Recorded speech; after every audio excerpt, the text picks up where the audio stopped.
Zanita, Jared.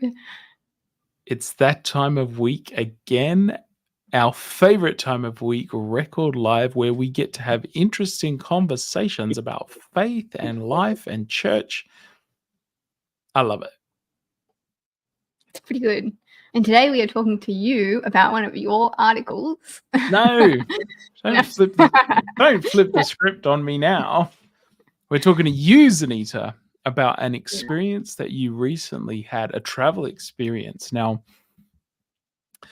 I've noticed in my life that travel is very eye-opening. It gets me to think about old things in new ways, I suppose, and it gets me to experience new things that add, I guess, knowledge and wisdom and ideas and experience to myself. So I often find myself like with problems that I've been working on for ages in my mind and not necessarily being able to get through.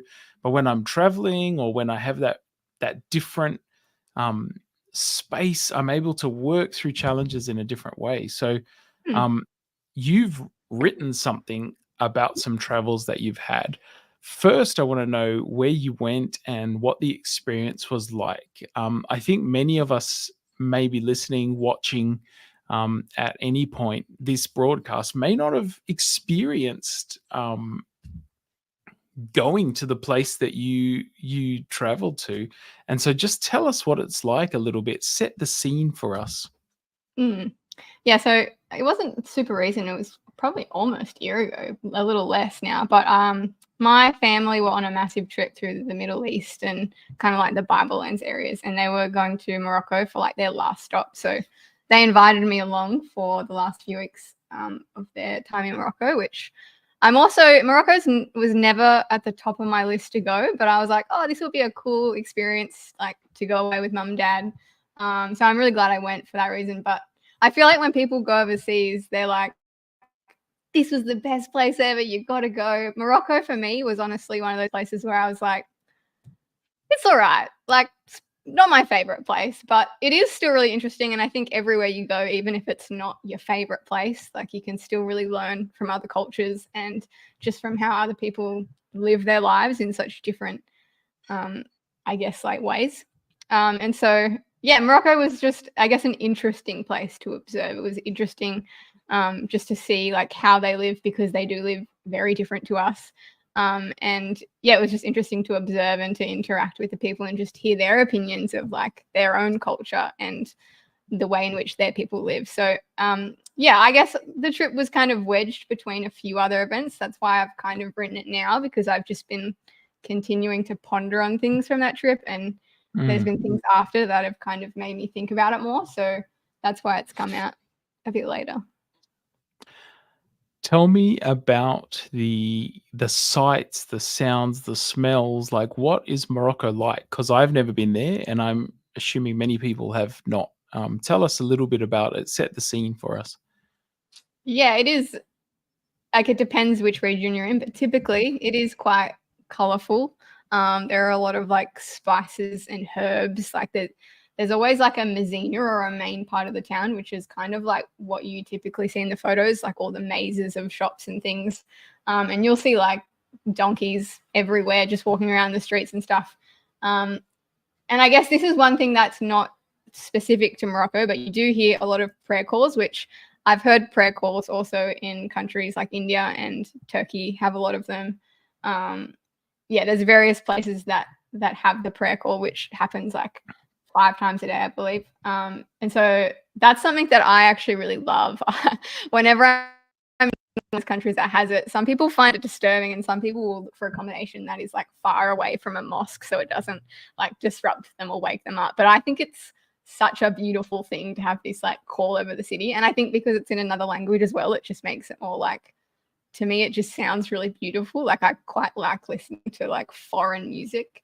So the call to prayer was like a really cool thing to hear, and just to be like, it is so busy in a lot of the cities. Like everyone's rushing around. Like they'll have baskets on their head full of pomegranates, or I'll be carrying like chickens around, like a dozen chickens in both hands or something. So there's like heaps happening in Morocco. Like it is just like bzzz, like, and so I think the prayer call is, I like it because it's one of those things that kind of like makes you stop it's almost like when we're in Australia and we hear, or when we're in any country and we hear the national anthem, everyone just like pauses and will sing kind of thing. And so I think the prayer call is awesome in those places where things are so busy, because it's like, oh, let's just stop. And like, maybe even though people don't all participate, a lot of it, the city kind of will slow down in that moment. So it like almost cuts through the noise in a Mm. sense. Many cities are busy and I guess crazy, chaotic. What's different for you in your experience in, say, a Muslim country, predominantly Muslim country like Morocco, as opposed to a country that's not Muslim, but still chaotic and crazy? Did you notice any differences other than the prayer calls? Is there any different sort of things happening? You mean in how they live? Just in how the country is, how you experience it, how they live, how they work, maybe Yeah, how I they mean, treat you. I feel like I'm just gonna, I guess, say this first. I feel like men and women have a very different experience when they go to Morocco. Uh, so I often hear men saying that they love Morocco and that they thought it was like really welcoming. But women, I feel like, often have a different experience. Like, they're not as perhaps valued in the society still. So I even noticed when like my dad would be walking ahead and I would be walking behind, like they would greet him and they'd be really kind. But then it's like, for women, they're not really in society as much. So you mostly see like men running the stalls and men running the shops and men doing the work. Women you don't really see as much. Like, obviously you see them around, but not as much. They're kind of, I guess, still probably in the traditional roles. So I guess that's a bit different, is like men and women here in Australia are still like are pretty equal now. Like, we've kind of got to this point where you see both around as much as the other. They're both doing the same kind of jobs.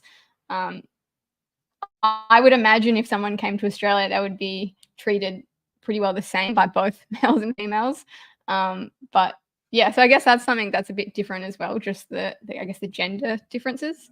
And then obviously like the food is very different. Like, they eat pretty simple kind of foods there. Uh, Packaging food is obviously more of a thing now that they've got access to it, but I feel like their food is mostly, we were talking to someone on the train and she was saying like the Moroccan food we think of with all of these like extravagant flavors and colors isn't really Moroccan food. Like, their food is pretty simple. It's like your couscous, your boiled vegetables, maybe a couple of spices, but it's pretty simple stuff, which is kind of interesting. But all of that colorful stuff was kind of brought in when tourists started coming, because they kind of wanted to impress. Otherwise, they were like, well, people aren't going to come to Morocco unless we have like exciting things to offer. So then they started importing things, and then tourists started being like, wow. But yeah. Interesting. So Hmm. back, your article was, I guess, inspired by these calls to prayer, and I guess it helped you to learn something about prayer or reflect on your own faith in a sense. So let's start with that. What stood out to you most about these prayer calls? You've already mentioned that it sort of cuts through, but just tell us a little bit about the calls themselves and how um, people react and respond. Because in your article, you describe a few different responses. Mm. Yes.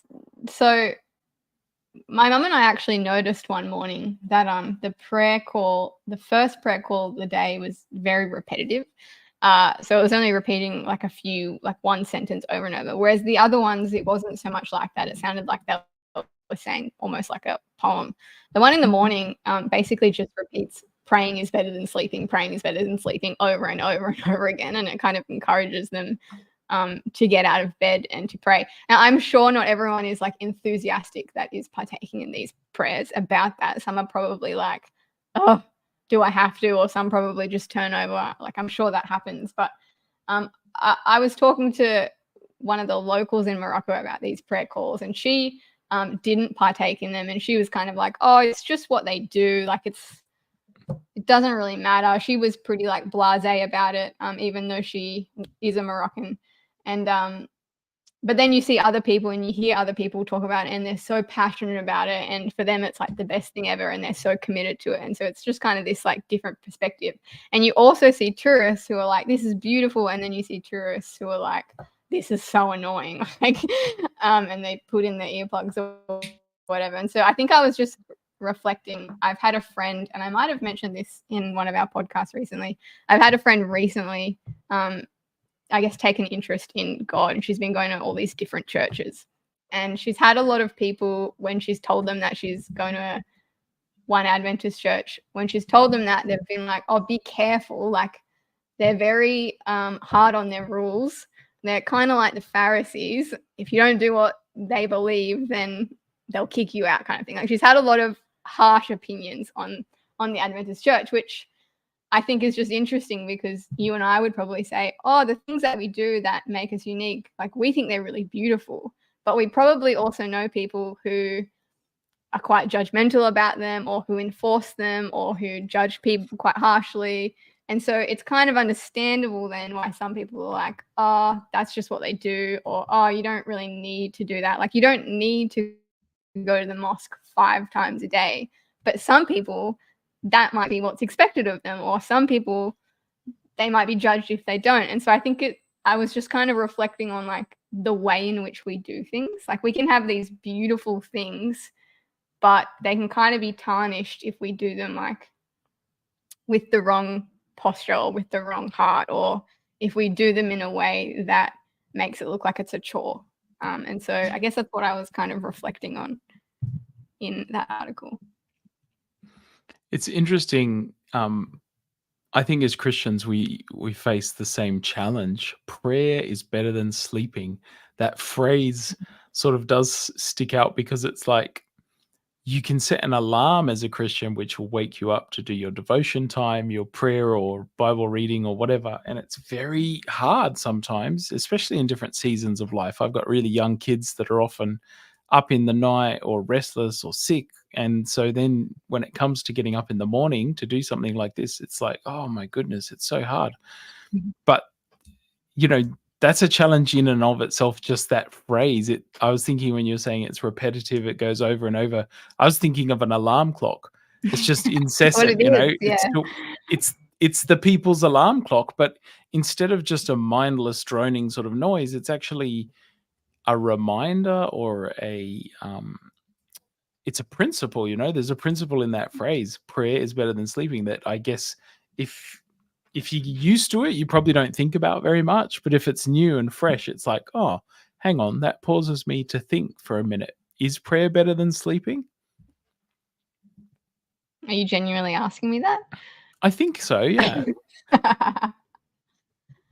Is prayer better than sleeping? I think sleep, we understand, is pretty important. Like I think the science is showing more and more that we need sleep. And I think this is kind of like a balance thing, because it's like on one hand, God has told us to do things and he wants us to be obedient to those things. And there's definitely benefits to like just sticking something out even when you don't fully understand it.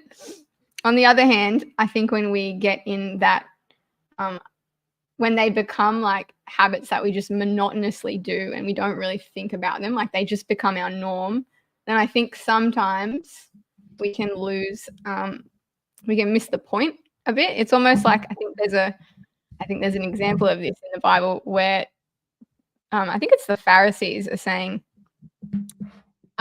we did this and we kept the laws, and Jesus is like, woe to you, scribes and Pharisees, you tithe your mint and dill and cumin, but you've neglected the matters of the law, which is justice and mercy and faithfulness. So it's like, you see your people who like don't miss a Sabbath.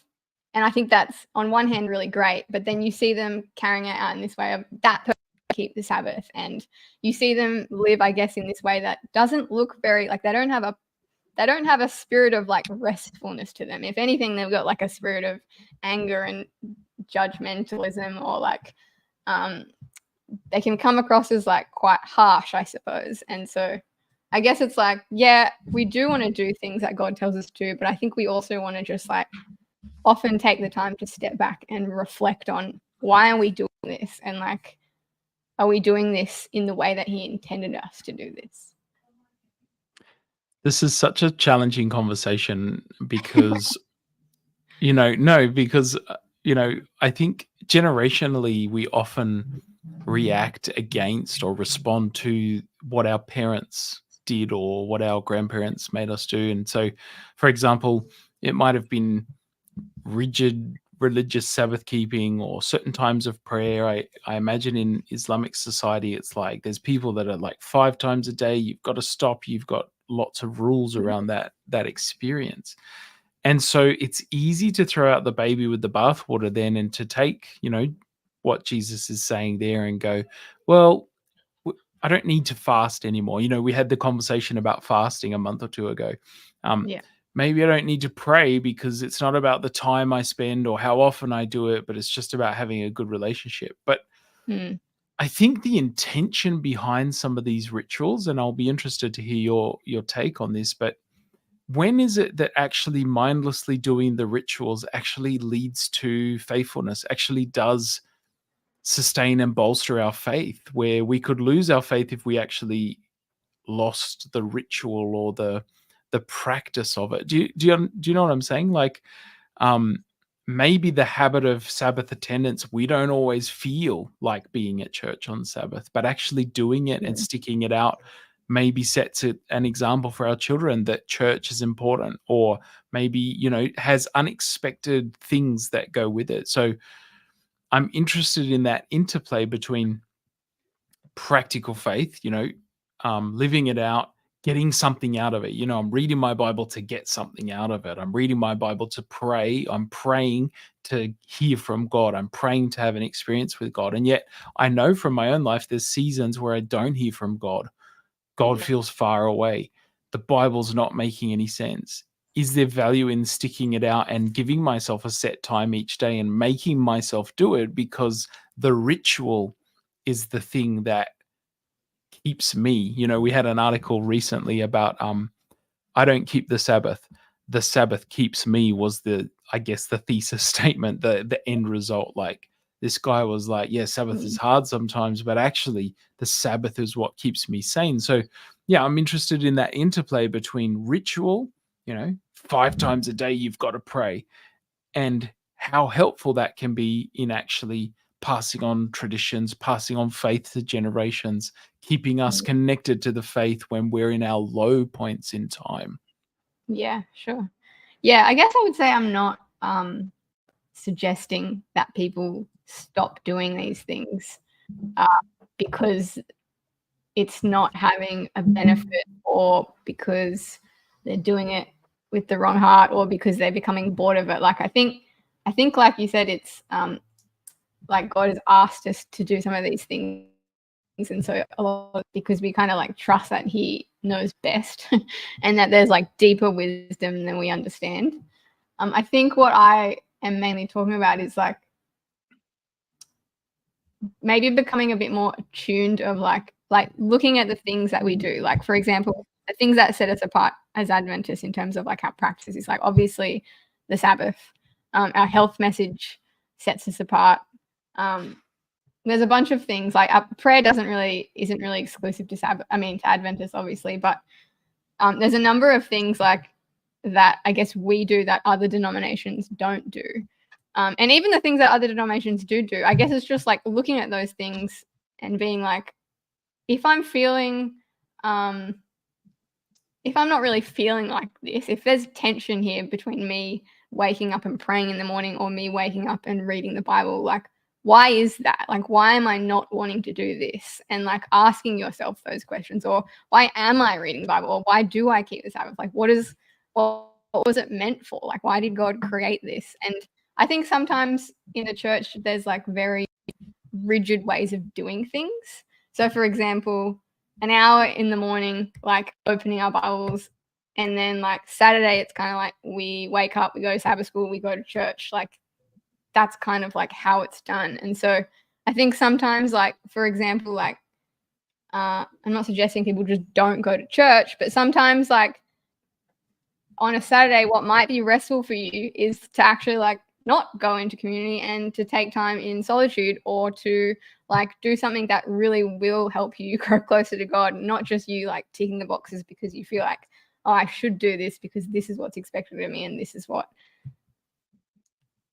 everyone else is doing. And it's the same with like other things, like the way in which you spend time with God doesn't just have to look like opening your Bible and sitting down and like reading the lesson plan. It can look like a million different things, but we're also different, that like we're all gonna gravitate towards certain things, or certain things are going to help you that like aren't going to be super helpful for me in my connecting with God. And so I think like sticking to these disciplines is still important and like still carrying them out. But I think just like changing the way in which we practice them or go about them, or reminding ourselves of why we do them, is super important. What I'm hearing you say is about, I guess, behind the meaning and the intentionality. Like, rather than mindlessly doing something, understanding why it's happening. If there's tension there, if you're like, I don't know why I'm doing this, rather than getting resentful or just stopping doing it because you don't feel like it's useful, maybe understanding more. Is that what you're saying? That's exactly what I'm saying. A good thought. So the praying 5 times a day thing, like, do you think that, are there any principles there that could help us as Adventists? Because sometimes in some seasons of my life, I feel that it's hard to pray. Would a regularity to prayer be more useful, or stopping and that call to prayer? Daniel, it says, prayed 3 times a day at his window in that story in Daniel. What do you think? Yeah, I think I think if there was anything I was going to bring back from my travels, I would love to bring the prayer call to Australia.